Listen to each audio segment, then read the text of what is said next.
Bon, bah, salut à tous. J'espère que vous allez bien. Donc, je refais un petit live du coup sur mon Discord pour expliquer du coup les meilleurs points d'entrée et ceux qui vont nous permettre d'avoir un maximum de profit avec le meilleur risk reward possible. Voilà. Donc, si vous voulez venir dans le Discord nous faire un petit coucou, on est là et on fait au mieux. Donc, les meilleurs points d'entrée possibles. Donc, il y en a plusieurs façons de les avoir. Donc, il y a les moyennes mobiles et plusieurs types de Fibonacci. Vraiment, les Fibonacci, pour trouver les bottoms, c'est vraiment super. Donc, qu'est-ce qu'on va avoir ici? Là, c'est un exemple sur le PEP, le même coin, mais ça marche vraiment sur énormément de coins, et on va le voir ça ensuite. Donc, le but, c'est d'avoir l'entrée optimale ici. Donc, on va prendre, pour commencer, du coup, le Fibo. Donc, je vous rappelle que j'utilise les deux types de Fibo, donc le classique qu'il y a ici, qu'on trace du bas vers le haut, là, et celui-là. Donc on prend le bas, on prend par exemple la zone là, et un troisième point ici, ça nous donne une zone de Fibo. Donc je le fais ici, donc du bas vers le haut là, et ce bottom là, et ça nous donne du coup ces zones là. Donc ces zones là, ce sont des zones où en gros, ceux qui ont pris des risques et qui ont acheté là, du moins c'est comme ça que moi je le vois dans ma tête, et que j'essaie de le travailler. Certains appellent ça ici les order blocks pour les liquidités, enfin bon bref. Et ceux qui achètent là, ce sont ceux qui prennent les risques et ceux qui vont pousser le prix à la hausse. Donc en général, derrière, il va y avoir les suiveurs et à la fin, le FOMO, etc. Sauf que si eux, le prix revient dans leur zone d'entrée, eh bien, ce sont des gens qui, généralement, vont vouloir maintenir la zone pour pouvoir pousser plus haut. Et ici, on peut voir, par exemple, que ça nous donne une belle zone de bottom. Donc, il y a à la fois deux zones de bottom, il y a le haut et le bas. Les deux sont valables pour les bottoms. Donc, des fois, ça va être le haut et des fois, ça va être le bas. C'est pour ça qu'on ne peut pas toujours savoir. Une méthode qui, je pense, est plutôt futée, c'est de prendre un petit peu en haut, un petit peu en bas et de mettre un stop loss un peu plus bas. Et voilà, il ne faut pas non plus avoir un stop loss vraiment trop serré parce qu'il y a quand même des cas eh bien, où on vient casser ici et on réintègre. Et ça, bah, c'est vraiment bête de se faire avoir ici. Bon, après, si on se fait stopper ici et que on re-rentre à la réintégration, c'est possible aussi, mais bon, voilà. Donc, cas pratique ici, donc on va avoir le Fibo ici qui va nous donner du coup ce plus bas là. Donc ici c'est une entrée parfaite. C'est pour ça que ici j'avais recommandé d'acheter du PEP. Bon, malheureusement je ne l'ai pas gardé très longtemps, mais c'est une erreur technique sur laquelle je reviens juste après, et c'est quelque chose sur lequel je dois m'améliorer. Et là on va avoir du coup le Fibo classique, donc on va l'enlever 2 secondes celui-là. Tac. C'est comme si on le mettait de façon tout à fait normale, hein. Le bas, le haut, et là, regardez, c'est un pullback parfait sur les 0,7. Ça, c'est une entrée royale, et c'est pas toujours comme ça, mais en tout cas, voilà, là, c'est parfait. C'est la zone de rechargement, le sweet spot, voilà. Et donc, derrière, on va avoir généralement des montées. Bon, là, c'est un peu exceptionnel, je pense. C'est peut-être un peu la folie du bull run, mais des micro-cycles comme ça, va y en avoir plein. Et ça, ce sont souvent des super entrées. On ne peut pas prédire jusqu'où va remonter le prix. Par contre, on peut, avec un certain niveau de degré de confiance, se dire que là, c'est notre bottom potentiel. Voilà. Entre ici et là. Voilà. D'ailleurs, si jamais on s'amusait à mettre le Fibo en haut, tac, vous voyez, on a quand même des zones qui sont pas complètement déconnantes. Vous voyez, ça nous donne du coup vraiment des zones qui sont assez souvent rachetées. Bah, c'est souvent racheté par les gens qui ont acheté là en fait, hein. On a la déviation, voilà, c'est le genre de déviation qu'on ne veut pas voir même quand on est en bas. On peut avoir ce genre de price action là en dessous, donc voilà, si on vient rechercher ici, bah, c'est bête, et même il y a certains cas qui sont un peu plus extrêmes qui retombent jusqu'en bas. Donc là, ils sont deux doigts de casser la tendance, et voire parfois on va avoir vraiment des shitcoins où on vient casser carrément en dessous et on réintègre. Bon là, c'est beaucoup plus dur à charter parce que le stop loss, c'est une enfer à mettre. Ça, c'est complètement, bah, c'est un enfer de mettre un stop loss dans un truc qui vient retracer autant. Et pourquoi je disais dans le Discord que c'était compliqué d'acheter en levier un bottom plus qu'un top, parce qu'il faut regarder, on va le regarder sur BTC. en daily. On va le regarder juste en logarithmique. Voilà. Qu'est-ce qui se passe? Hop. Là, on est en vision normale. Et là, on est en logarithmique. Donc, le logarithmique, ça nous permet juste de voir les pourcentages, hein, ni plus ni moins. Et en fait, on va voir qu'ici, on a une plus grosse montée, donc 34%, par rapport à ce genre de montée qu'on va avoir actuellement. Là, c'est du voilà, 15%, par exemple. Donc, trader en fait en levier là-dedans, c'est évidemment beaucoup plus risqué d'acheter du levier ici que là. D'un point de vue, entre guillemets, logique et théorique, mais en même temps, ici, on a plus de chances d'avoir des drawdowns qui peuvent être importants. C'est-à-dire que, voilà, ici, par exemple, ce drawdown, ici, il était, je pense, assez violent. Bon, non, moins 22, ça va. Enfin, il va y avoir plein d'exemples où, si on a des mèches qui viennent en dessous, ça devient très vite un enfer. Voilà, par exemple, j'avais, c'est le mana, je crois, en tête. J'aime bien observer le mana parce que c'est quand même, d'un point de vue technique, c'est assez propre. Voilà. Donc on va jamais tout le temps, on va pas systématiquement en bas. Voilà. Ça c'est un petit peu le problème. Mais ici on voit que on a quand même été chercher le point haut en fait, que je disais tout à l'heure, le haut. Donc ici on l'a tapé pile poil. Donc déjà celui qui est rentré là, il se met vraiment très très bien. Voilà. Et si on veut aller chercher le point bas, eh ben, il faut savoir que dans un bull run où là on vient de prendre, et encore on a pris que 300% entre ici et là, mais depuis le bas on a pris voilà, 2000%. Et si jamais on veut aller rechercher la zone en bas ici, on a 50% de drawdown, vous voyez. Donc là, prendre du levier là-dessus, je pense que vous comprenez que c'est compliqué. c'est là qu'est toute la petite technicité. Voilà, ça c'est le graphe en logarithmique. On voit en réalité que l'écart en pourcentage est énorme ici. Donc c'est compliqué parfois de prendre des leviers sur des bottoms comme ici. Mais en même temps, celui qui n'a pas pris de levier, franchement, il peut vraiment se faire plaisir parce que celui qui a chopé le bottom là, là, il se fait 1200%. C'est royal. Alors, la technicité, je pense, et c'est vraiment là où je dois m'améliorer moi, c'est imaginons que je sois rentré ici, c'est un coup où j'aurais peut-être vendu une grosse partie là ou même là, voilà. Et en réalité, il faut vraiment avoir le courage de garder, voilà. Et c'est pour ça que j'étais en train d'expliquer avant le problème technique sur le RNDR. Donc ça, c'est la dernière méthode que je montrerai juste après avec les Fibo, mais j'avais acheté ici. Et on peut voir en fait que malheureusement, j'avais vendu une grande partie entre là et là. Alors, non, entre là et ici. Ce qui reste un risk reward pas dégueulasse, hein. Ça fait 10. Enfin, c'est pas mal, hein. Mais en réalité, quand on voit ce qu'il y a derrière, on comprend qu'il y avait encore du jus. Vous voyez, là, 44, c'est pas la même. C'est pas du tout la même. Et mon SL ici était bien. Et pourquoi est-ce que j'aurais pu continuer à rider tout ça? Pourquoi? Eh bien, parce que ici, on aurait pu suivre plus ou moins les moyennes mobiles. Donc, les moyennes mobiles, c'est ce qui va nous aider à suivre la tendance. Donc, la tendance ici, on peut voir qu'elle était plus ou moins valable avec la 4 heures, mais bon, c'est pas non plus incroyable.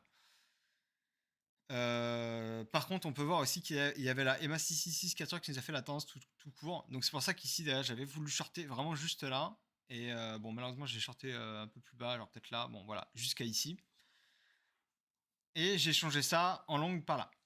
Donc, voilà. Et on peut se dire, ok, ici on a réintégré la MA 666, donc déjà, c'est quelque chose qu'on a réintégré le niveau. Ça, c'est vraiment pas mal. On vient, on passe au-dessus, hop, on recasse, et là, on repasse au-dessus, ici, et on ne le casse pas. Et tant qu'on le tient, on peut se dire qu'on est dans la tendance, en fait.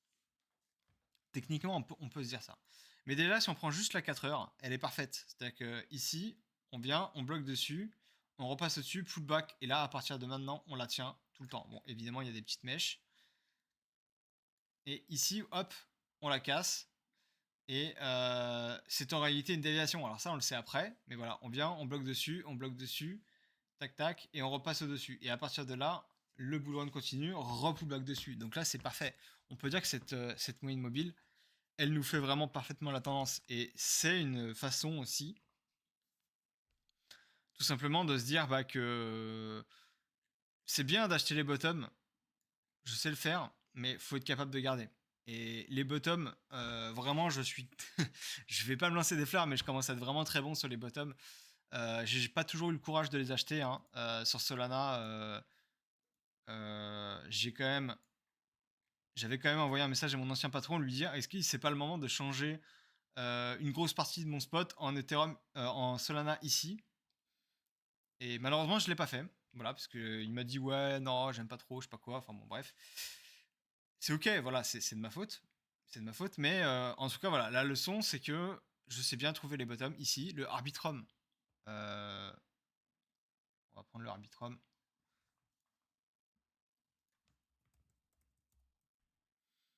Arbitrum que j'ai trouvé avec la méthode des Fibos, bah, je vais montrer la méthode des Fibos directement sur l'Arbitrum.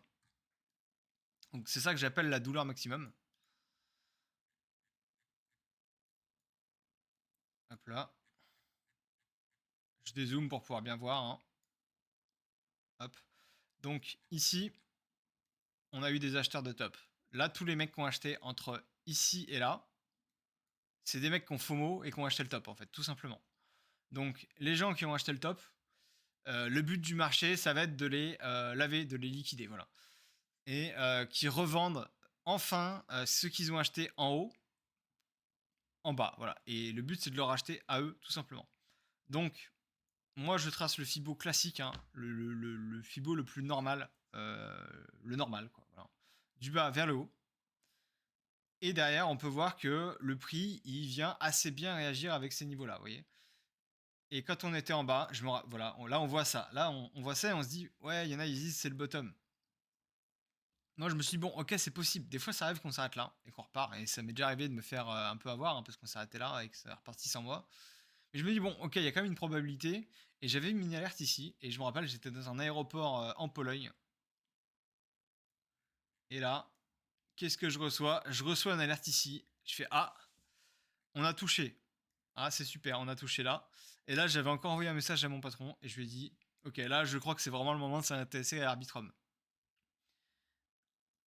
Sauf que, voilà, on a un schéma parfait qui se dessine. Sauf que bah, j'ai malheureusement pas réussi à tenir la position. Mais je l'ai acheté ici. Je l'ai acheté, je crois que je l'ai racheté là. Et j'ai dû vendre une grosse partie par là, quoi. Voilà, enfin bon, ridicule, quoi. Quand on sait ce qui se passe ensuite. J'ai vraiment la capacité de trouver les bottoms, mais il faut vraiment que je travaille sur moi pour les garder. Et voilà. Donc ça c'est du caviar. Je veux dire, il suffit d'un achat comme ça dans sa vie avec une size et, euh, et c'est bon quoi, c'est fait quoi. Sauf que moi j'ai été capable d'en voir plus de 3 dans l'année.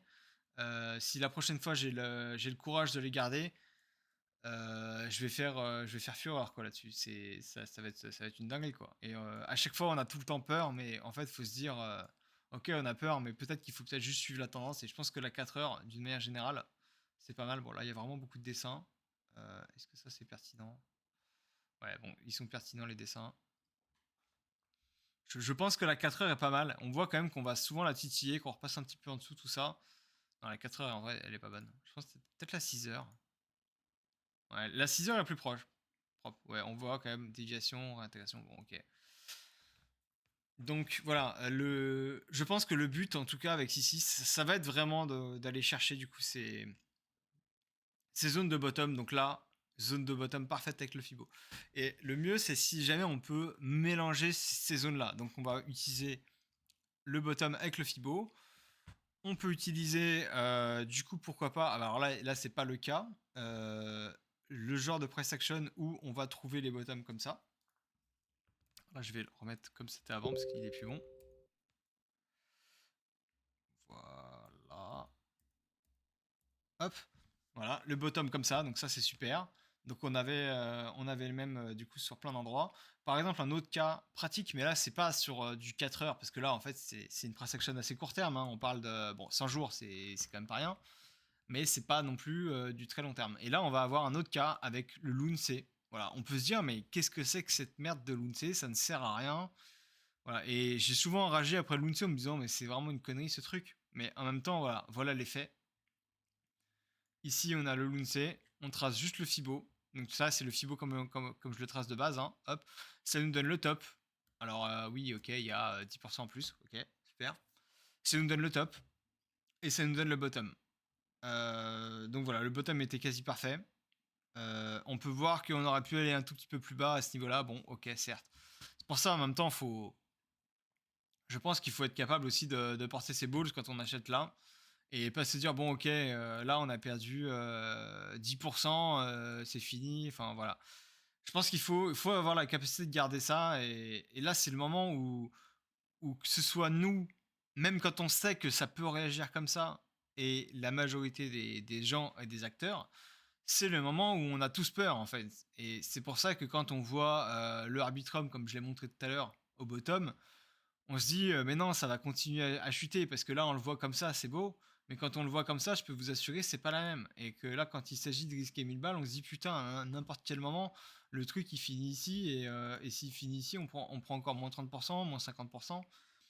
Voilà. Et il faut avoir, je pense, le courage et bien d'être un preneur de risque et d'y aller. Et peut-être que la méthode, c'est peut-être aussi, d'y aller en DCA. C'est-à-dire qu'on peut se dire, ok, j'ai un petit peu de temps. Hein, le bottom va mettre du temps. Il a mis 2 semaines. Bon, c'est pas énorme non plus, mais on va dire qu'il a mis un certain temps. Mais déjà, quand on est là, si jamais on doit mettre le stop loss ici, c'est déjà 30%. Alors qu'avant, là, c'était 10. Voilà. Donc là, on a déjà, si on attend ici, on a déjà un stop loss qui est 3 fois plus gros, en fait. Vous voyez.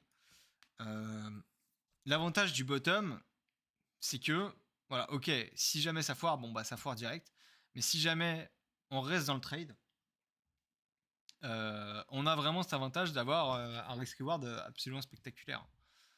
Et voilà. Après, ça veut pas dire qu'on peut pas rentrer ici. Hein. Là, je l'ai fait sur Solana, parce que j'ai parlé de ici.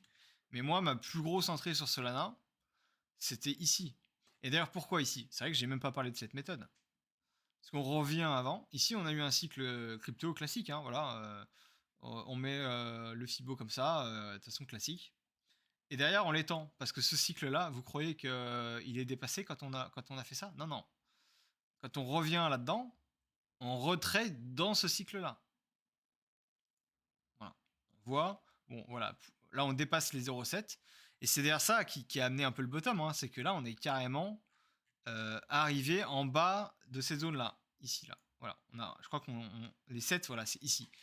Donc là, on est carrément été chercher cette zone-là. Donc là, c'est vraiment une zone extrême de peur, en fait. On est carrément en dessous de ce niveau-là, quoi.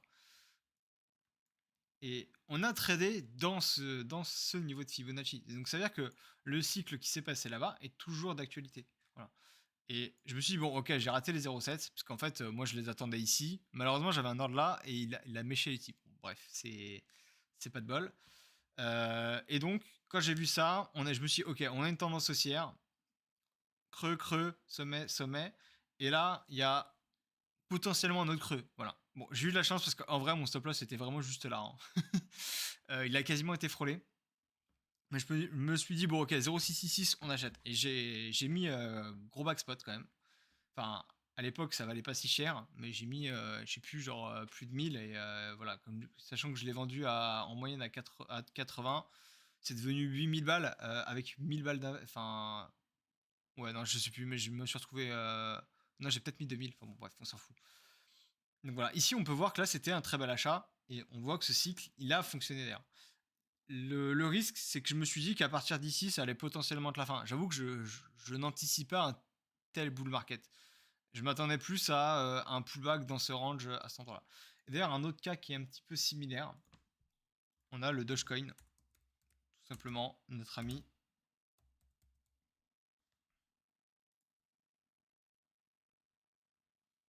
On va se mettre en daily. Et voilà, pareil. Donc là, on a le grand cycle. Alors, moi, bien sûr, ça c'est avec ma façon de tracer les fibos. On voit que c'est pas pareil. Mais on voit ici qu'on a quand même tapé sur les 0,7, tout ça. C'est des zones qui sont intéressantes. Alors, malheureusement, il faut que je me mette en 12 heures, sinon on va pas avoir, je pense. Je sais plus pourquoi le fibo est là. Il doit y avoir un petit sommet là, je sais plus pourquoi. Bon, bref. Et moi, ce qui m'intéresse, c'est plutôt celui-là. Voilà. Et on voit qu'ici, on a eu un cycle qui s'est passé. Et en réalité, on a été retradé encore dans ce cycle, vous voyez. Il a très bien fonctionné. Et j'avoue que j'étais un peu greedy parce que le Doge, je me suis dit: «Bon, OK, en vrai, je l'attendais plus bas». Je l'attendais genre vers ici et en fait, par là, c'est encore 33 plus bas. Bon, voilà, j'ai un peu greed, mais j'avais vraiment prévu dans ma tête de mettre un bag un peu conséquent sur le Dogecoin, hein. C'était prévu. J'avoue que je l'attendais encore plus bas et je me dis même si on retombe au 0,2, enfin imaginez, au 0,2, ça fait une baisse encore de 70, enfin bon bref. Et on peut voir en fait qu'on a retradé dans ces niveaux. Donc c'est quelque chose qui va très souvent fonctionner, de reprendre les anciens cycles. Ça va vraiment nous donner des niveaux qui sont corrects. Donc voilà, donc là j'avais montré BTC. Au premier live que j'avais fait, j'avais dit ça aussi, que sur BTC, voilà, très bon exemple aussi, même sur BTC, ça marche vraiment partout. Donc ici, il fallait prendre le bas, donc tout en bas, et ici. Voilà. Et on trace ce Fibo, et ça nous donne cette zone-là pour le bottom. Et regardez où est-ce qu'on a eu notre bottom. C'est littéralement ici. Bon, voilà. Évidemment, il y a quelques petites mèches, 3%, mais on s'en fout, quoi. Voilà. On voit ce qu'il y a derrière, on le sait. Moi, je me dis, par contre, si jamais on achète ici, on ne sait pas jusqu'à où ça va rebondir. Donc là, évidemment, c'est reparti, entre guillemets, en bull run, tout ça. Il est extrêmement probable qu'à partir d'ici, on ait un pullback. Mais est-ce que il peut faire un pullback, on va dire, jusqu'à ici, dans cette zone-là? Bah, d'ailleurs, on voit que là, c'est le zone de ici, en fait, c'est le zone bleue. Et on a bloqué ici. Voilà. Et est-ce que on doit juste s'arrêter là à repartir? Ça, c'est vraiment possible parce qu'il ne faut pas encore une fois avoir le biais du survivant. C'est-à-dire, ok, j'ai vu que ça fonctionnait ici, ça va fonctionner partout et tout le temps. Non, ce n'est pas le cas. Peut-être que parfois ça va juste revenir et s'arrêter ici. Donc il faut, je pense, quand même toujours se dire bon, je vais prendre un petit TP histoire de sécuriser ma position si jamais ça tourne mal. Voilà, bah, tout simplement, c'est un rebond technique. Et il va y avoir potentiellement plein de fois où on va avoir des rebonds techniques. Mais dans le cadre où c'est pas un rebond technique, je pense que c'est bien d'avoir un bag qui est prêt à moon, quoi. Et selon votre aversion au risque, bah, vous pouvez en laisser plus ou moins et TP plus ou moins au fur et à mesure du run. Voilà. Je pense que prendre 10% quand on arrive ici, c'est vraiment le minimum, hein. Je pense que 20%, c'est beaucoup plus safe. Voilà. Après, on peut utiliser d'autres indices qui vont nous permettre de garder plus ou moins la position. Comme par exemple, bah voilà, les moyennes mobiles. Voilà. On se dit, ok, tiens, là, hop, on garde la moyenne mobile daily, la 200. Ah tiens, on vient de faire une déviation, bon bah c'est pas bon. Après voilà, on repasse au-dessus, on peut dire, ah bon bah si on repasse au-dessus, bah je peux peut-être reprendre ce que j'ai vendu, etc. Ça se rapproche un peu plus de la méthode de Mercury. Mais lui, Mercury, il va attendre que la price action se dessine avant de rentrer. Alors, ça veut pas dire qu'il va pas être capable de rentrer par là, parce que lui, il va la regarder à court terme aussi. Il va regarder la price action à long terme, donc il l'a en tête, mais il va aussi se dire, ok, tiens, à court terme, il se passe quelque chose. Voilà. Il va peut-être aussi en jouer. Mais lui, qui est littéralement un job de suiveur, hein, donc voilà, il est là pour suivre la tendance, il ne va jamais acheter ici. Voilà. Lui, ça ne lui viendrait même pas à l'idée d'acheter là. Voilà. Alors que moi, c'est vraiment les entrées que j'aime bien avoir en fait. Parce que acheter là, ça nous donne instantanément un avantage. Voilà. Et ça, c'est incroyable. Et en plus de ça, si jamais on peut mettre un petit peu de levier sur une zone comme ça. Je pense qu'il faut pas en mettre trop parce que voilà, on n'est jamais à l'abri. Mais c'est quand même souvent une zone qui rebondit excessivement bien et qui va avoir assez peu de dépassement. Voilà. Dans l'histoire, c'est vraiment assez fréquent. Et aussi dans l'autre live que j'avais fait avant qu'il crash, j'avais montré, je crois que c'était sur Ethereum.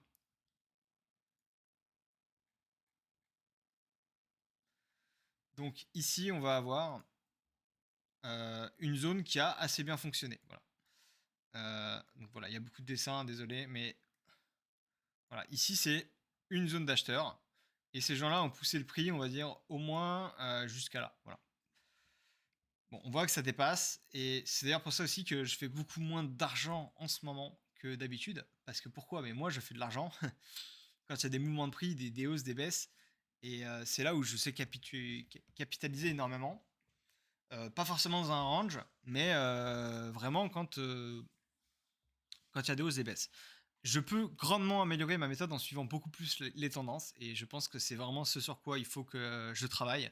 C'est-à-dire que voilà, tant qu'on ne perd pas, par exemple, la moyenne mobile qui nous fait la tendance, je pense qu'il faut vraiment être capable de garder sa position. Voilà, quand on voit ça, Je sais pas si vous voyez très bien, mais en tout cas ici, la moyenne mobile 30 là, en bleu, bah, elle nous a servi tout du long. Voilà, à part ici, voilà, petite déviation, on revient, on repart et on la garde, on la garde. Et tant qu'on l'a, cette moyenne mobile, bah, en réalité, on est haussier, quoi. Et ça se trouve, ça va durer encore longtemps, voilà. Bon, moi, il y a quand même des signaux qui me disent que potentiellement, c'est peut-être un peu la fin, mais ça fait combien de temps que je suis beer et qu'on voit que ça continue de monter, quoi. Pourquoi? Mais parce que ma méthode, elle marche pas toujours et que parfois, bah, quand on arrive ici, bah, il y a des nouveaux acheteurs qui rentrent dans le jeu et qui rachètent littéralement tout ce que ces gens-là ont acheté. C'est grandement possible. C'est grandement possible. Mais il faut vraiment se dire que je pense que ceux qui vont le mieux réussir, c'est ceux qui sont capables d'être multi-couteaux, quoi, qui sont capables de, pourquoi pas, d'acheter les bottoms grâce à des méthodes, les repérer, donc les fibos, enfin voilà, je suis désolé, mais c'est quand même pas très compliqué ce que j'ai expliqué ici. On prend le mouvement et on vient chercher le bas, et du coup, derrière, suivre les moyennes mobiles. Et derrière, ces histoires de Max Payne hein, qu'on a sur BTC, c'est extrêmement fréquent et c'est un peu de partout. Hein. Je peux vous le remontrer là.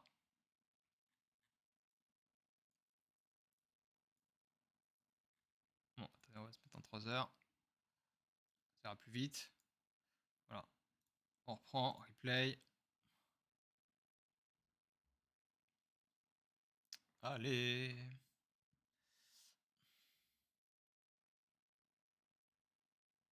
Ça, c'est trop chiant. Bon.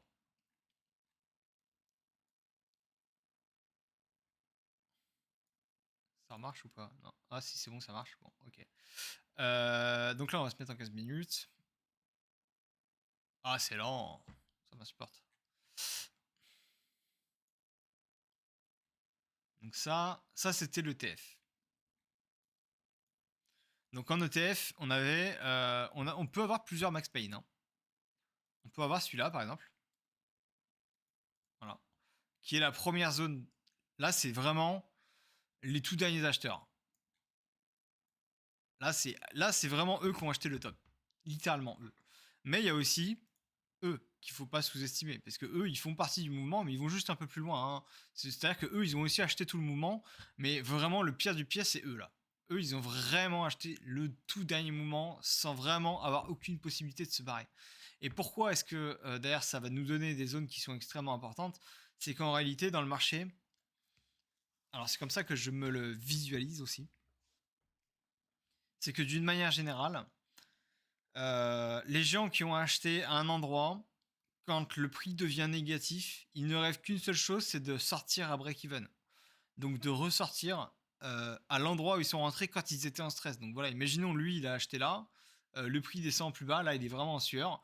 Ben, le prix revient ici, on va dire qu'ils vendent. Alors c'est pas systématiquement le cas, mais je vais remarquer que c'est quand même assez souvent le cas. Et c'est pour ça qu'on a des ranges aussi et que ça fait très très mal les ranges à beaucoup d'acteurs.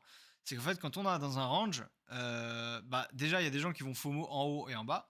Mais en plus de ça, les gens, ça va les mettre en stress. On revient à leur point, ils revendent. On, on repart en bas et éventuellement ils peuvent racheter. Hop, on remonte, ils sont en stress, ça redescend. Enfin bon, bref.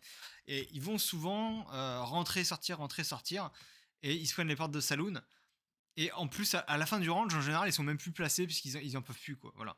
Et, et c'est quelque chose qui va souvent fonctionner, c'est que les gens, quand ils sont rentrés à un endroit, ils n'attendent qu'une seule chose, c'est de pouvoir ressortir à l'endroit où ils sont rentrés. Voilà. Faut savoir quand même que la douleur est une sensation beaucoup plus importante que le plaisir. Ce qui veut dire que faire une bonne perf va apporter beaucoup moins de satisfaction que prendre une perte proportionnellement. C'est-à-dire que perdre 50 balles, ça va faire beaucoup plus de dégâts au cerveau que de gagner 100 euros. Voilà. Et c'est un biais psychologique un peu bizarre, mais c'est comme ça. Et c'est pour ça que les gens, dès qu'ils sont en perte, ils cherchent à sortir de leur position. Voilà. Donc les gens qui ont acheté là, ils n'attendent qu'une seule chose, c'est que quand on revient ici, à sortir de leur position, parce qu'ils se sont dit, ok, là, si on revient là, je me casse, quoi. Sauf que du coup, le prix, ça va être un endroit qui va très souvent rejeter, c'est l'endroit où il y a eu le top, les premiers acheteurs. Et on peut maximiser ça avec Fibonacci, du coup. Et là, voilà. Et c'est pour ça que je me suis fait piéger au bottom malheureusement. Ça, c'est un peu ma grid. C'est que moi, j'étais rentré ici comme un sagouin et je n'ai pas pensé à la petite déviation. Et c'est exactement la petite déviation que je vous ai dit tout à l'heure qu'on peut avoir sur un bottom. C'est ça en fait. Et juste ça, c'est pas grand chose, hein. Là, on parle même de 2%, c'est ridicule. Mais quand on a la tête dans les leviers, bah 2%, c'est beaucoup. Enfin bon, voilà. Et faut surtout pas se faire avoir avec ça. Il y a aussi une autre raison qui me pousse à me dire que on a eu cette déviation et que c'était logique qu'on l'ait. C'est pourquoi? C'est parce que ici c'est un nombre rond, en fait, c'est 40 000. Bon, c'est pas 40 000, ils sont pas là, ils sont là. Ok, mais là les 40 000, on peut se dire, ok, là c'est pas n'importe quoi. C'est une zone où il y a un prix psychologique où énormément de monde ici s'attend aux 40 000. Et quand tout le monde s'attend à un prix, eh bien on le traverse. Voilà. Et c'est vraiment, ça c'est une leçon que j'ai pris. Quand tout le monde s'attend à un prix, donc là en l'occurrence c'était 40 000. Et 40 000 en plus c'était pas non plus totalement n'importe quel prix. J'ai enlevé mon Fibo malheureusement. Mais 40 000 c'était en plein milieu de mon Fibo daily que j'avais avant. Voilà. Donc c'était une zone extrêmement importante. Donc voilà, petite déviation. Et en plus regardez sur la EMA 4 heures, 666. Voilà. Donc là il y a tout. Voilà, il y a tout. On suivait la tendance, 4 heures parfaitement. Pullback ici, donc celui-là il sert à rien du coup, c'est l'autre Fibo, voilà, qui descendait là par exemple. Voilà, pullback sur la EMA, donc des fois sur la, c'est sur celle-là, on peut pas savoir si c'est là ou là, mais voilà, ici par exemple le fait d'avoir un stop loss là, bah, c'était royal en fait, parce que là on était protégé par la EMA, on avait un signe de top qui était ici, et voilà. Et qu'est-ce qui s'est passé ensuite? Bah tiens, regardez, hop, on réintègre la tendance ici. On se remet à 4 heures. Voilà, on réintègre la tendance ici. Bon, voilà, redéviation, mais on reste dessus. Et puis le prix repart à partir d'ici. Voilà, tout simplement. Il n'empêche que sur la dernière phase, la MA 4 heures est moins pertinente ici, je crois, que la 30 minutes. Voilà, la 30 minutes est beaucoup plus pertinente. C'est pas parce qu'ici on était en 4 heures avant que là on doit garder la 4 heures. Voilà, c'est la petite subtilité des moyennes mobiles. C'est qu'il faut être capable de vraiment s'adapter à ce qu'on voit. Voilà, tout simplement. Donc là, par exemple, voilà, ce qui nous fait la tendance, bah là, on a encore un exemple parfait d'un bottom. C'est sur les moyennes mobiles. Voilà, la 30 minutes nous fait la tendance. Voilà, ici, nous avons un bottom. Alors, vous allez me dire, oui, ça l'a pas touché d'un millimètre. Bon, ok, soit. Soit ça l'a pas touché d'un millimètre. Mais en tout cas, voilà, le jeu est là et le bottom était ici. Voilà, c'est magnifique. Et là, on aurait acheté littéralement le bottom. Je veux dire, il n'y a rien de mieux que d'acheter ça, quoi. Voilà. Et si on achète ça, je pense qu'il est sage, malgré tout, de TP une partie sur la 200. Pourquoi? Parce que quand on arrive ici, on va toujours buter sur la 200. Voilà. Et si par malheur, eh bien, voilà, le prix devait rechuter, eh bien, il vient, il remonte sur la 200, tac, tac, il fait un deuxième test, et puis éventuellement, il va chuter. Alors, il va peut-être revenir là, bon, voilà. Mais voilà, si jamais il doit chuter, il va buter sur la 200 et il reviendra. Je pense que la deuxième fois, il peut encore faire un rebond, mais l'AMA 666, elle aime pas trop les contacts. Voilà, c'est-à-dire que c'est un bottom parfait. C'est super, mais par contre, elle aime pas trop toucher. Voilà, quand elle est trop touchée, c'est pas bon. On peut revenir d'ailleurs sur le BTC en 4 heures. Sur le bull run. Hein. Voilà, sur le bull run, ici. Là, on parle de la 4 heures. Hein. Donc la 4 heures, voilà, ici, elle nous a servi pour commencer le bull run. Voilà, donc là, on casse. On vient, on se pose dessus. Là, on voit, on est toujours posé dessus. On l'a tapé une fois, c'est ici. Hein. On l'a pas retapé une autre fois dans le bull run. Ici, première fois. Donc là, bon, on va compter ça comme une fois et pas comme deux fois. Hein. Même si on peut compter ça comme deux, mais bon, voilà. Absorption, une zone, deuxième zone, on traverse. Voilà. Et là, c'est la fin du bull run. Vous voyez. Là, la 200, elle nous a fait quasiment tout le bull run. On vient, on bute dessus, on revient sur la 200, début de la fin. Voilà. C'est ça qu'on veut pas voir en fait nous. Et ça en plus ça avait sur un Dead Cat Bones. Donc voilà. La 200 n'aime pas être trop touchée. Mais la première fois qu'on tape, je vais pas dire qu'il y a 100% de chances qu'on traverse pas, mais si c'est sur un actif liquide, la probabilité qu'on rebondisse dessus est extrêmement importante. Voilà. Donc voilà. D'ailleurs j'avais fait un excellent trade avec la 200. Ah non, c'est pas dans ce bull run là. Et voilà, ici on revient, voilà, on bute dessus, on repasse au-dessus, bull run, pullback dessus. Bon, là on prend juste la zone, hein, on prend pas chaque tape. Mais voilà, je pense que si on regarde les clôtures, ouais, c'est tout le temps dessus, hein, vraiment, il y a juste des bouts de mèche qui traversent. Donc là, voilà, elle est touchée une fois. Là, on vient, on la retouche une deuxième fois. Là, on se peut dire, ok, c'est pas bon. On revient, là, ça casse. Voilà. Pourquoi? Parce qu'elle aime pas être touchée. Enfin, ou alors elle aime bien être touchée, mais avec beaucoup d'écart. Et si jamais on la touche une fois, donc là, on l'a déjà touchée sur notre bull run. Si on revient une deuxième fois dessus, je vais commencer à être vraiment très méfiant. Pourquoi? Bah, parce qu'elle a déjà été touchée plusieurs fois. Voilà. Et ça, c'est pas ce qu'on veut voir. Voilà. Et là, la EMA 666 nous a fait tous les tops, hein, voilà, top ici, voilà, top ici, tac. Bon, là, on vient, on tape la EMA, donc le top ultime, crash FTX, tac. Là, on a le bottom ici ultime. On revient, bon, déviation. Là, c'est rare, hein, mais là, on a une déviation en dessous. Très, très rare, ça. Hein. Et moi, j'ai fait un excellent trade ici. C'était un de mes plus beaux trades de l'année dernière. Tout simplement, j'ai attendu la clôture au-dessus, donc ici, et j'ai acheté comme un malade. Ici, avec un stop loss vraiment collé, genre là, hein, où non, je crois que je l'ai même mis juste en dessous, vraiment en dessous de la MA, enfin vraiment trade dégène. Hein. Et voilà, tout simplement, voilà. Et j'ai surfé sur tout ça et j'ai explosé mon compteur à l'époque. Juste avec ce trade, j'ai attendu la clôture. Boum. Bon, je pense que c'est pas forcément toujours conseillé parce qu'il y a souvent des mèches quand même. Mais bon, voilà, je pense pas que je referai aussi serré. J'aimais bien tenter des trades avec des risk reward de dégénérer comme ça. Super, le risk reward est incroyable. J'ai risqué 100 balles et j'en ai gagné 3000, je crois. Un truc comme ça. J'ai dû vendre par là. Hein. Voilà, donc risk reward de 24. Bon, là, franchement, c'est super, risk reward de 24. Mais voilà. Donc là, on continue de l'observer.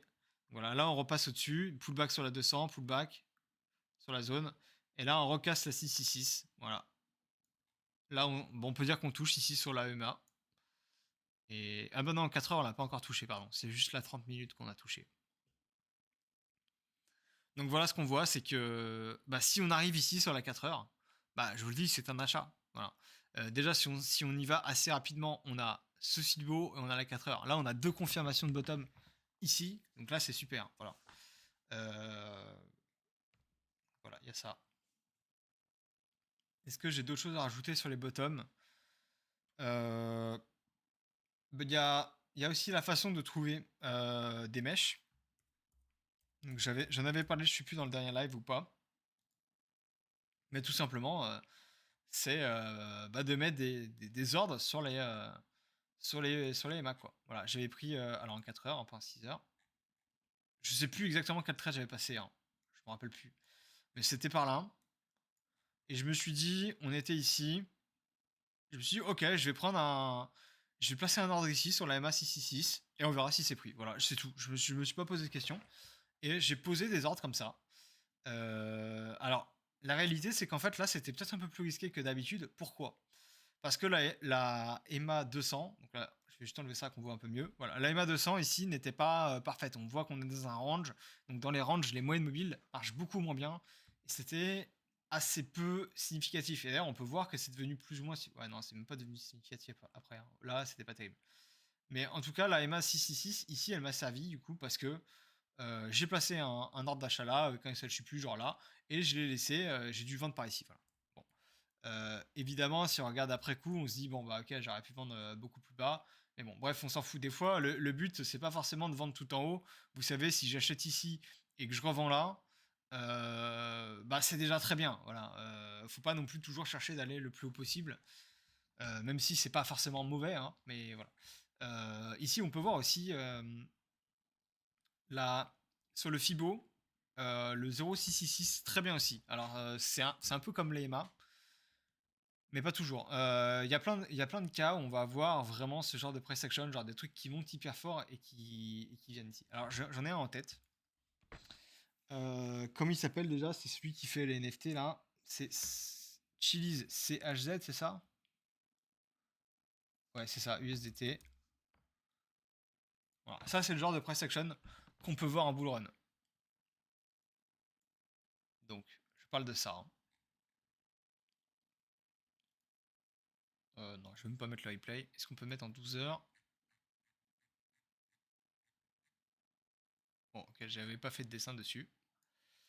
Donc, on va placer... Ah, je vais mettre un logarithmique pour mieux placer. Ah, c'est lequel? Ah, pardon. C'est lui là. C'est le 5 mars qui m'intéresse. Oui, voilà, c'est lui. Donc, tac, tac. Vous voyez, c'est ça qui est rigolo en fait, hein. C'est qu'en fait, si on se met en logarithmique, on comprend en fait la baisse des marchés. C'est qu'en fait, la baisse des marchés, c'est ça. C'est que là, on a la première vague, la deuxième vague et la troisième vague. Et vous voyez que la troisième vague est gigantesque. Mais quand on enlève le logarithmique, le truc n'existe même pas en fait. Et on se dit, putain, tous les gains, ils ont été faits là. Non, les gars, entre là et le premier sommet, on a x13. Et entre là et là, on a x6. Voilà. Donc c'est ça en fait la baisse des marchés, c'est que voilà, ceux qui achètent en bas, ils ont des énormes multiples. Et c'est pour ça aussi que je vous dis, des fois, acheter un bottom, c'est plus compliqué parce qu'en fait, on a beaucoup moins d'amplitude là-dedans. C'est-à-dire que là, l'amplitude max, on va dire, bon, c'est 173%. Ok, mais là, on prend la même chose ici. Bon, là, bon, 173. Voilà, on va dire 300, mais faut bien comprendre qu'en fait, si on veut mettre son stop loss ici, on peut avoir des moins 50%. Donc ça va être beaucoup plus complexe. Voilà. Et on va avoir du coup ici notre price action. Donc on enlève, voilà, ici ça nous donne du coup ça. Et là on va étudier ça sur ce coin. Donc, tac. Donc là voilà, là on a un gros excès. Hein. Là on voit quand même un excès, je sais plus, c'est 50% je crois. Ouais, 40%. Donc voilà, gros excès. Alors je sais même plus de quoi je parlais à la base pour venir sur ce coin. Mais bon, en tout cas, voilà, quoi qu'il en soit, on voit ici le bottom. Parfait. Putain, j'étais venu pour parler de quoi? Je sais plus. Bon, c'est pas grave.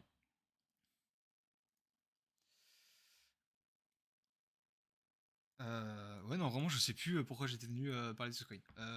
Donc, bon. Mobile. Ah oui, non, c'était pour parler des Fibos. Donc, je voulais remettre le Fibo normal, du coup, plutôt. Tac.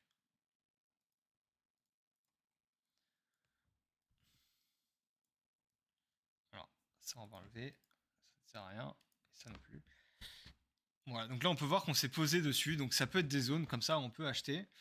Mais c'est pas vraiment à ça que je pensais. Ah, si, voilà, c'est plus ce genre de price action là. Voilà. Donc on peut, il faut pas oublier que c'est pas parce que moi je mets mes Fibo comme ça que le Fibo classique n'existe pas. Voilà. Je l'ai montré d'ailleurs tout à l'heure sur Bitcoin et même sur le PEP. Voilà, je remonte rapidement. Hein. Quand on met le Fibo classique, voilà, on a les zones de pullback qui sont efficientes. Mais si on met le 0,7 ici, on a aussi des zones qui sont efficientes. Donc on a tout le temps des zones qui peuvent fonctionner. Hein. Ça, faut vraiment pas l'oublier. Et c'est pour ça que des fois, je mets plusieurs Fibo et que je vais mettre celui-là, mais je vais aussi mettre des fois, bah, je sais pas, celui-là, par exemple, voilà, je vais les cumuler. Pourquoi? Parce qu'ils vont tous donner des niveaux qui sont cohérents. Voilà, c'est pour ça que sur mon Bitcoin, j'ai le niveau avec celui-là, par exemple, et le niveau avec le normal. Voilà. Bon, là, j'ai que des comme ça parce qu'ils sont plus simples à tracer, mais les deux sont efficaces en fait. Ça, faut vraiment, vraiment bien l'avoir en tête. Hein. Et donc là, voilà, qu'est-ce qu'on a? Ça, c'est le genre de price action qu'on avait assez régulièrement quand on est dans des bull runs et qu'on a des mèches de correction de malade. Enfin voilà, 60%. Globalement, on peut essayer d'estimer, et ça je voulais aussi en parler, on peut essayer d'estimer, de se dire, ok, combien on a des chances d'avoir un retracement en pourcentage, voilà, ou combien de niveaux. Et quand on est dans un bull run et qu'on vient de faire une parabole, on peut se dire, bon là, la probabilité d'avoir un moins 60%, c'est possible en fait. Voilà. Faut vraiment se dire que c'est possible. Par contre, quand on monte doucement, c'est un peu plus complexe. Tu vois. Là, sur Bitcoin, en réalité, c'est une espèce de parabole en daily, mais on va dire à plus court terme, c'est plus ou moins normal. C'est pas comme si on avait non plus un truc qui montait de fou. Voilà, déjà, on a là 15%, c'est déjà moyen. C'est pas effroyable, mais moyen. Je vais juste regarder.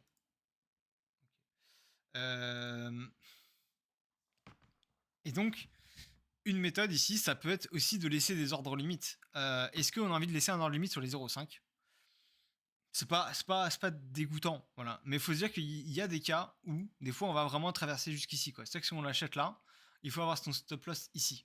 Et du coup, quel est le risque reward derrière? Est-ce que derrière, c'est revendre là? Voilà, ça, c'est complexe. Mais je pense qu'une très bonne stratégie, ça va être, pourquoi pas, de mettre des ordres comme ça, en fait.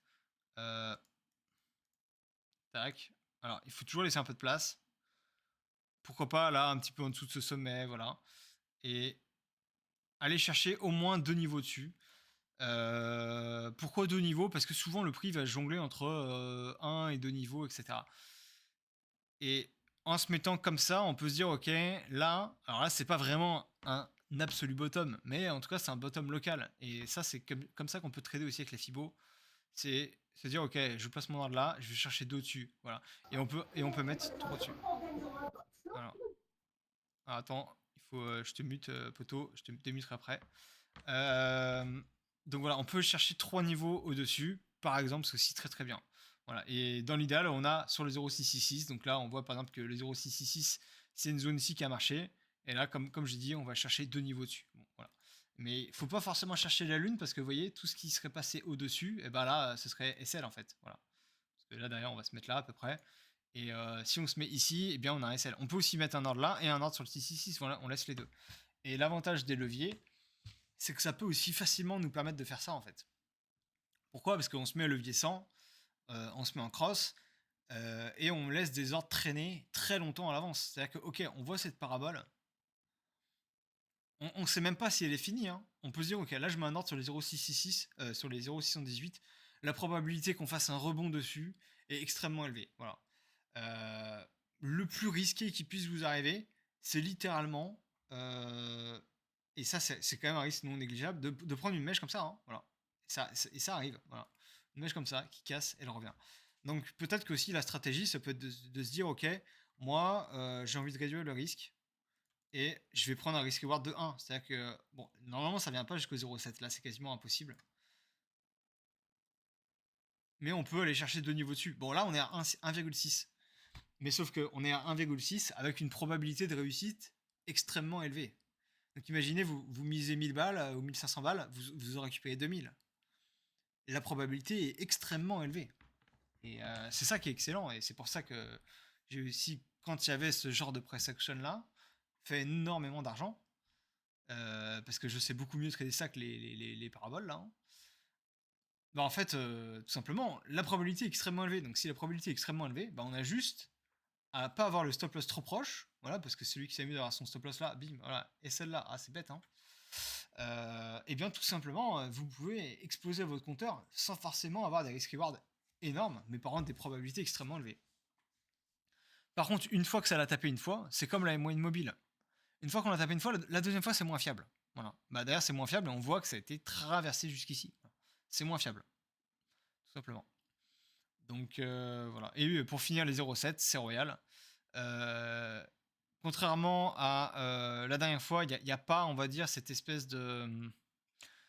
Enfin, c'est plus délicat de prendre ce bottom-là, mais il y a quand même ce petit sommet-là, on voit qui nous a servi un petit peu de support quand même. Bon, voilà.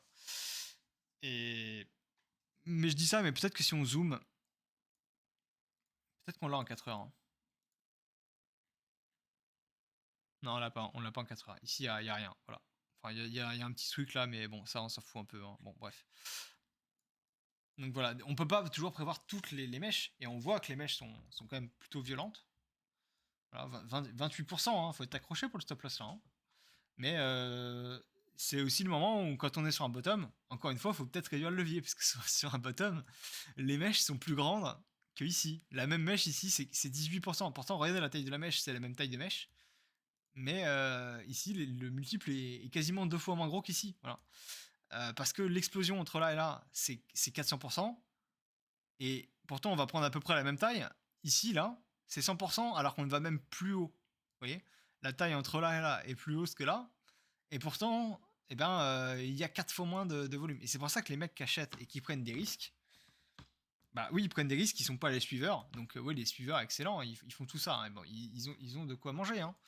Mais celui qui prend des risques ici, il gagne 4,5 quand lui il gagne 2,5. Donc déjà, rien qu'ici, il gagne quasiment 2 fois plus que le mec qui a acheté de là jusqu'à là. ce qui est fou, hein, voilà.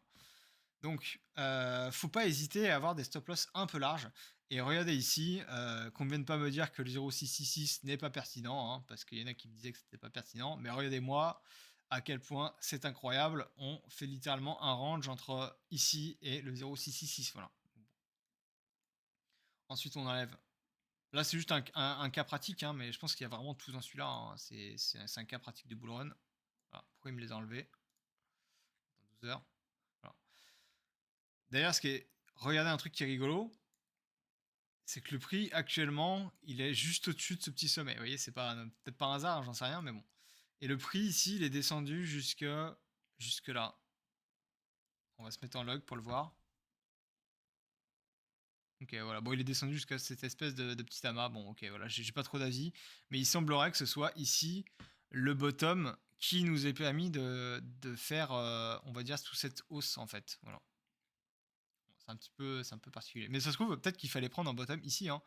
Et regardez, les fibos, ils ne bougent pas en fait. Quand on est en logarithmique, si c'est pas un fibo logarithmique, faut bien comprendre que quand on est en valeur absolue, voilà, on se remet en valeur absolue. Donc là, on se dit que voilà, là on voit rien. Mais c'est sûr que si on zoome là-dedans, on peut voir qu'il y a quand même une différence. Et cette différence, c'est énormément de pourcents. Voilà. Mais si on n'est pas en logarithmique, c'est négligeable. Voilà. Donc quand on est en logarithmique, et qu'on prend ici, bon bah là on voit qu'on a même d'ailleurs des niveaux qui sont encore plus précis. Et vous voyez, je vous avais parlé du 0,6 qui était traversé. Mais en fait, il était traversé pourquoi? Bah tout simplement parce que je l'avais mal placé. Et quand on met le logarithmique, regardez la précision. Voilà. Là, imaginez, vous avez un ordre ici. Alors moi, je mets jamais mes ordres vraiment pile poil, hein, parce que le nombre de fois où on s'est pas feed pour rien, c'est con. Moi, je mets un tout petit peu dessus, je le mets là. Franchement, c'est rien du tout. Et ça me permet vraiment d'être mieux. Et là, on voit les clôtures, elles sont parfaites. Enfin, voilà, c'est une perfection ici. Voilà. Bon, le reste, après, c'est un peu autre chose. Voilà. Et c'est ça, en fait, qu'on veut voir comme type d'entrée. Donc, si on veut faire du swing intraday, bah, on a vraiment ce genre d'entrée là. Et si on veut faire du très long terme, on peut prendre les zones de douleur. Bon, là, c'est plus compliqué d'avoir des zones de douleur dans ce genre de price action parce que là, il faut zoomer en 15 minutes et malheureusement, je ne peux pas zoomer en 15 minutes là-dedans. Mais j'imagine que si on zoomait en 15 minutes, on ferait un truc du genre comme ça en fait. Voilà, là-dedans, il doit y avoir un top ou quoi et ça nous donnerait ce bottom en fait. Et d'ailleurs, ouais, est-ce que ça correspond avec d'autres niveaux qu'il y a là? Non, pas vraiment. Bon, bref, je peux pas le voir. Ou peut-être qu'il est là-dedans. Faut zoomer en fait. C'est ça qui est aussi important avec les fibos, c'est que même si on est sur une unité de temps entre guillemets moyen long terme, il est important de zoomer à l'intérieur du mouvement pour voir qu'est-ce qui nous a créé de la douleur. Voilà. Et donc par exemple la douleur, elle peut venir, je sais pas, de ce mouvement-là, par exemple. Voilà, j'en sais rien, je prends au hasard, hein. Et est-ce que ce mouvement-là, eh ben, il va nous donner par exemple le bottom? Eh ben, en l'occurrence, non. Voilà, bon, c'était pas le bon. Mais en tout cas, ce que je voulais montrer avec ça, c'est pas forcément ce mouvement-là, hein, parce que je m'en fous en fait de celui-là. C'est se dire, ok, c'est vraiment cette bougie-là jusqu'à celle-là. Et si on était en weekly, on pourrait pas le voir en fait. Et si on veut être encore plus précis, il faut se mettre en 30 minutes ou quoi. Mais c'est pas parce qu'on est en 30 minutes qu'il faut prendre la dernière bougie qu'elle a, juste le petit truc. Non, c'est juste viser précisément l'endroit où il y a eu le plus d'acheteurs qui sont été piégés, tout simplement. Donc voilà. Donc pour résumer, euh, les moyennes mobiles, donc on peut laisser des ordres limites sur les moyennes mobiles. Et ça, de plein de façons. D'ailleurs, je sais plus qui c'est qui... c'est Medsan là, qui me parlait de ces coins. Bah, il y en a plein qu'on avait vu ensemble, mais à chaque fois je lui disais, bah regarde où est le pullback. Alors soit c'est un pullback sur la MA 666 4 heures, soit c'est un pullback sur la MA 200, tout simplement. C'est toujours un des deux, hein, le genre de mèche qu'on a là. Je suis sûr on se met en 4 heures, vous voyez, c'est dessus. Bah voilà, non mais c'était sûr en fait. Ouais, c'était sûr. Et ce qu'on peut se dire ici, il faut être capable d'estimer aussi. Je pense que c'est là qui va être le gros de l'intelligence quand on veut faire ce genre de travail. C'est de se dire, ok, moi je veux acheter un pullback, mais se dire, ok, combien j'estime que le prix peut chuter. C'est vraiment là où va être l'intelligence, parce que en fait, quand on est au top là, et qu'on vient chercher ce plus bas, on a moins 28%. Bon, moins 28% déjà sur une mèche, c'est déjà énorme, sans avoir de pullback. C'est énorme. on peut se dire, bon, ok, moins 28%, c'est validé. Je veux dire, là, je peux laisser un ordre ici. Moins 28%, c'est quand même vraiment très gros. Voilà, même là, moins 22.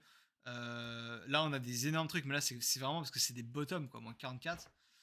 Quand on est dans un marché haussier, la probabilité qu'on casse directement ça est quand même extrêmement faible. Voilà, je pense que si jamais on doit la casser, on va plutôt revenir ici et après on va quand même avoir le rebond, mais on va essayer de revenir et à un moment on va casser. Voilà. Et là potentiellement on va ici en fait. On va utiliser ça directement sur d'autres endroits où ça a cassé. Mais se dire ok là moins 30%, je peux laisser mon ordre en fait tout simplement là et attendre. Le risque évidemment c'est que si jamais vous faites ça sur exposé, imaginons vous faites ça sur 50 coins et là, il y a un gros crack. Sauf que pour faire ça sur 50 coins, vous devez faire ça avec du levier, quoi. Imaginez, vous êtes levier 2 sur un coin. Bah, si vous êtes levier 2 sur 50 coins en même temps, bah, c'est comme si vous étiez bah, levier 100. Enfin, voilà. Et là, bah, évidemment, vous allez vous faire liquider tout votre compte. Donc, ça, c'est un risque. Mais faut quand même se dire que la probabilité ici que ça reparte est quand même très très importante. Donc voilà. Est très importante parce qu'on a eu 30%. Voilà. Si on avait eu ici que 10%, je dirais, bon là, ok, là c'est quand même un peu plus chaud. 10% c'est pas assez, mais 30% c'est quand même une énorme correction sur une mèche. Voilà. Donc on va revenir par exemple sur Solana. Donc Solana qui nous a fait, là c'était la 3 heures pour Solana. Hein. La 3 heures. Ah, on n'a jamais touché la... Non, c'est pas vraiment un truc que je veux montrer, mais... Alors, en tout cas, même sur les mèches sur Solana, combien Moins 25. D'ailleurs, on peut voir que, oui, j'ai dit qu'on peut faire ça avec les moyennes mobiles. Plutôt se mettre en 4 heures, c'est peut-être plus fiable. Alors, du coup, bon, ok. On peut aussi faire ça avec les niveaux de Fibo voilà, qu'on a là. Ça marche aussi très très bien. Et sur plein d'icoins, comme ça, on a ce genre de price action qui se met en place. C'est juste que c'est plus dur, je trouve, à... Bah voilà, encore un exemple parfait, hein, le Mina, voilà. Bah, je l'ai acheté cette EMA. Donc voilà, ça c'est un trade parfait quoi. Je veux dire, celui qui achète là, il est instantanément gagnant. C'est ça qui est royal. Voilà. Et donc du coup, on peut aussi trader comme ça avec les niveaux de Fibo. On se dit bon, ok, par exemple, c'était avec le PEP, je crois qu'on pouvait faire ça. Ou même le Doge, je crois qu'on pouvait le faire avec le Doge. C'est encore mieux le Doge. Mais voilà, là on était ici, bon, on commence à chauffer, on peut se dire bon, on va chercher se battre ce niveau de Fibo. Voilà, c'est possible. Après le risque, bah, c'est que le truc qui continue à chuter. On est vraiment, faut être prêt à tout hein, avec les alts, surtout les mêmes coins. Euh, non, là c'était la 15 minutes. Voilà. Par exemple, ici, je l'avais tenté sur Dogecoin. Vous voyez, j'avais acheté ici tout simplement du Doge et j'avais mis un stop là. Donc voilà, je me suis fait stopper sur la déviation. Bon, bah voilà, c'est le risque aussi. Quand on achète tout simplement des couteaux, bah, c'est que ça traverse. Voilà. Et plus il va y avoir de levier et plus il y a des chances que ça traverse. C'est vraiment ça qu'il faut se mettre en tête. C'est plus il y a de levier, plus ça peut traverser. Et là, on voit d'ailleurs que vous voyez, ça tient là. D'ailleurs, ça tient. Donc là, ça me donnerait presque envie d'en racheter, mais je vais pas le faire. Surtout qu'on n'a pas vraiment réintégré la MA 200. Donc là, c'est un signe de faiblesse. Comme j'ai dit tout à l'heure, quand ça touche une fois, ça va. Quand ça vient toucher plusieurs fois, ça pue de plus en plus. Voilà. C'est la règle. Ça, c'est un bouclier, mais plus vous allez taper dans le bouclier, et moins, plus il va être affaibli. Hein, tout simplement, c'est une jauge de vie.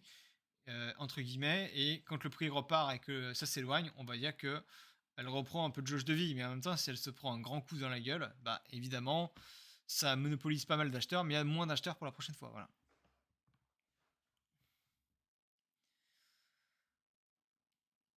Donc voilà, je pense avoir fait globalement le tour. J'ai vraiment expliqué énormément de choses. Je pense que c'était relativement quali et que je pourrais no fake vendre ça des centaines de dollars facilement. Voilà. Donc si vous avez 2-3 questions sur ça, tout de suite. Après, sinon, je vais couper l'enregistrement pour pas que ça dure trop longtemps. Je vais vous démuter ce que j'ai muté. Hop. Voilà. Si pas... Salut Fibo. Ouais, salut. Désolé pour le son, j'ai pas de questions, mais je dis bonjour. Ah, ok, d'accord. Bon, bah, je vais arrêter l'enregistrement alors.